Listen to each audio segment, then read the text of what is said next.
오늘 그리스도 안에 심은 나무라는 제목으로 주신 말씀 전하겠습니다. 고려가 무너지고 조선이 세워질 때 고려의 마지막 충신이라고 불려지는 인물이 있었습니다. 누군지 아시겠습니까? 바로 표운 정몽주입니다. 하루는 정몽주가 이성계를 문병하고 이방원의 연회에 부름을 받아 나가려고 할 때에 정몽주의 어머니가 간신들과 함께 지내지 말라고 시를 하나 지어주었다고 합니다. 그 시가 바로 백루가라는 시입니다. 그 시의 내용을 보면 이렇습니다. 까마귀가 싸우는 골짜기에 백로야 가지 마라. 성난 까마귀가 흰 빛을 샘낼까 염려스럽구나. 맑은 물에 기껏 씻은 몸은 더럽힐까 하노라 라는 시입니다. 간신과 역신의 무리가 많은 곳에 갔다가 휘말려 버리게 되고 결국 내가 백로인지 까마귀인지 쟤들이 까마귀인지 백로인지 같이 똑같이 닮을 수 있음을 경고하고 있는 시입니다. 우리는 우리의 삶에서 백로처럼 살아가고 싶은데 우리가 사는 세상이 그리 깨끗하고 아름다운 세상이 아니지요. 제가 신학교를 학부생으로 처음 입학했을 때에 저에게는 친한 형이 한 명이 있었는데 그 형은 사회 초년생을 지나서 사회 중년생으로 세일즈 업계에 종사하고 있었습니다. 그때 그 형이 저에게 했던 말이 아직도 기억이 나는데요. 사회는 전쟁이야. 내가 먼저 죽이지 않으면 남이 나를 죽이려 들어. 어떻습니까? 다들 동의하십니까?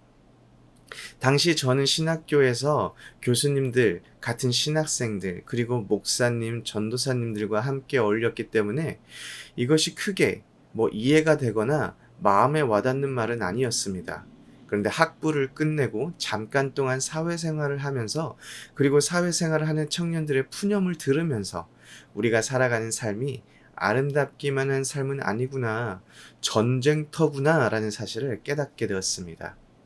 오늘 우리가 살펴보는 사사기 9장 22절에서 29절을 보면 저의 지인이 말한 삶은 전쟁이야. 내가 죽이지 않으면 내가 죽어 라는 말이 그대로 보여지고 있습니다. 배신과 또 배신이 난무합니다.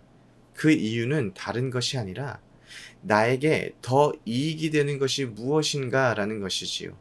22절을 보면 아비멜렉이 이스라엘을 다스린 지 3년이 지났다고 기록되어 있습니다.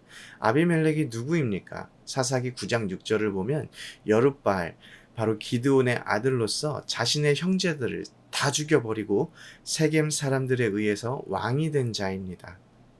사사기 8장 35절을 보면 또 여룻바알이라 하는 기드온이 이스라엘에 베푼 모든 은혜를 따라 그의 집을 후대하지도 아니하였더라 라고 기록되어 있습니다. 기드온이 이스라엘에게 은혜를 베풀었다고 합니다. 하지만 사람들은 그 은혜를 기억하지 않고 자신들의 입장에서 더욱 좋아 보이는 아비멜렉을 선택합니다. 이것이 하나님 보시기에 너무 악한 것입니다.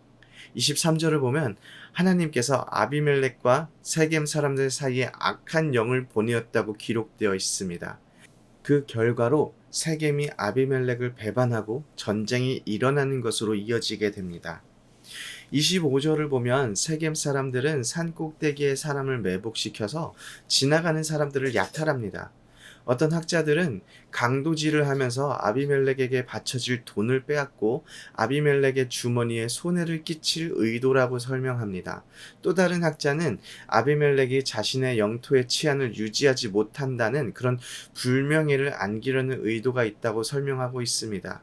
뭐가 됐든지 세겜 사람들은 아비멜렉을 섬기고 도와준 것에 대한 적절한 대가를 받지 못하고 있다는 것을 느끼고 있었고 그 결과로 아비멜렉을 배신해서 아비멜렉에게 피해를 입히고 있다는 것입니다. 여기서 끝이 아니지요. 오늘 말씀 보면은 제3의 인물이 등장합니다. 바로 에벳의 아들 가알입니다. 가알은 곧 세겜 사람들 사이에서 세겜 사람들을 선동하기 시작합니다. 세겜 사람들이 왜 아비멜렉을 섬기느냐? 아비멜렉은 고작 여룻바알의 아들이다. 아비멜렉은 뿌리도 없고 근본도 없지만 우리 세겜 사람들은 역사와 전통이 있는 사람들이 아니냐. 아비멜렉보다는 차라리 하몰의 후손들을 섬기는 게 낫다라는 것이지요. 그리고 자신이 아비멜렉을 제거할 수 있으니 자신에게 힘을 달라고 말을 합니다. 28절에 가알을 에벳의 아들이라고 소개하고 있습니다. 에벳은 종이라는 뜻을 가지고 있습니다. 종의 아들 가알과 첩의 아들 아비멜렉의 싸움이 이어지는데 성경 기자는 의도적으로 가알의 출신 배경을 밝히면서 이들의 싸움이 진흙탕 싸움이라는 것을 보여줍니다. 그리고 이 진흙탕 싸움에 세겜 사람들도 함께 끼어들어서 정의도 없고 질서도 없고 자기의 이익에만 따라 배반을 하며 움직이는 모습을 보여주고 있습니다. 제가 오늘 말씀 처음에 정몽주 이야기를 했지요. 고려가 무너지고 이방원이 정몽주에게 와서 이런 노래를 합니다. 이런들 어떠하리 저런들 어떠하리 만수산 드렁치기 얼거진들 어떠하리 우리도 이같이 얽혀져 100년까지 누리리라. 이러면 어떻고 저러면 어떠냐, 나만 잘 되고 나만 잘 살면 다 좋은 거 아니냐 라는 노래를 하면서 정몽주를 회유합니다. 그때 정몽주는 단심가라는 시조를 지어 부릅니다. 이 몸이 죽고 죽어 100번 고쳐 죽어 백골이 진토되어 넋이라도 있고 없고 임향한 일편 단심이야 가실 줄이 있으랴. 오직 나의 마음은 고려에 대한 충성심밖에 없으니 이 몸이 100번이나 죽는다 하더라도 나의 마음은 변하지 않는다라는 노래입니다. 저는 우리 그리스도인들에게 정몽주의 노래와 같은 마음이 우리 주님을 향해서 있어야 한다는 생각을 하게 됩니다. 정몽주가 기독교인은 아니지만 우리 기독교인들에게 큰 가르침을 주고 있는 것이지요. 세상이 어떻게 돌아가고 세상이 우리를 어떻게 회유한다 하더라도 우리가 사는 세상이 정말 전쟁이어서 내가 죽지 않으려면 남을 죽여야 하는 세상에 있다 하더라도 주님을 향한 우리의 마음이 변치 않고 우리는 주님 한 분만 바라보아야 하지 않겠습니까? 세상이 자신의 이익을 찾아서 진리도 없고 진실함도 없이 움직인다 하더라도 우리는 주님을 향한 일편단심의 마음을 가져야 하지 않겠습니까? 우리가 어떻게 우리 주님을 바라보며 움직이지 않을 수 있겠습니까? 그 비결은 우리가 시냇가에 심은 나무처럼 그 뿌리가 주님 안에 깊게 내려져 있어야 가능합니다. 시편 1편을 보면 오늘 아비멜렉, 세겜, 그리고 가알에 대해서 정확하게 묘사하고 있는 구절이 있습니다. 시편 1편 4절입니다. 악인들은 그렇지 아니하며 오직 바람에 나는 겨와 같도다. 악인들은 바람에 나는 겨와 같다고 합니다. 바람이 이리로 불면 다들 이리로 휙 날아가고 바람이 저쪽으로 불면 또 저쪽으로 쭉 날아가는 것이 바람에 나는 겨입니다. 악인들의 삶이 그렇다라는 것이지요. 상황이 이렇게 되면 이쪽으로 우르르 몰려가고 상황이 저렇게 되면 또 저쪽으로 우르르 몰려가는 그런 상황에 따른 나의 이익에 따른 그런 삶을 살아가게 됩니다. 그에 반해서 의인들의 삶은 어떻습니까? 복 있는 사람들은 어떠합니까? 그는 시냇가에 심은 나무가 철을 따라 열매를 맺으며 그 잎사귀가 마르지 아니함 같다고 말하고 있습니다. 이 나무가 상황이 이러면 이쪽으로, 상황이 저러면 저쪽으로 이게 움직일 필요가 있습니까? 전혀 없습니다. 동쪽으로 가면 나에게 조그만 이익이 있다고 동쪽으로 가다가 서쪽에 더 좋은 거 있다고 서쪽으로 옮겨갈 필요가 전혀 없습니다.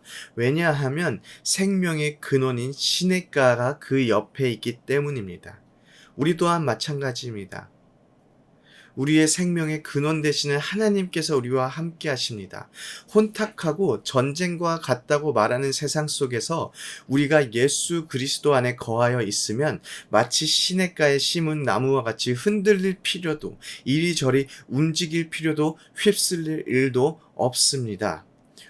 우리가 주시하고 정말 집중해야 하는 것은 세상의 변화와 어떠한 이득이 나에게 떨어지느냐가 아니라 지금 내가 우리 주 예수 그리스도 안에 뿌리를 내리고 있는 삶을 살고 있는가? 그렇지 않은가입니다. 오늘 우리의 삶이 시냇가에 심은 나무와 같기 원합니다. 예수 그리스도 안에 거하며 그리스도에게 공급을 받음으로써 이 세상에서 흔들리지 않는 나무와 같은 삶을 살아내시기를 소원합니다. 아멘.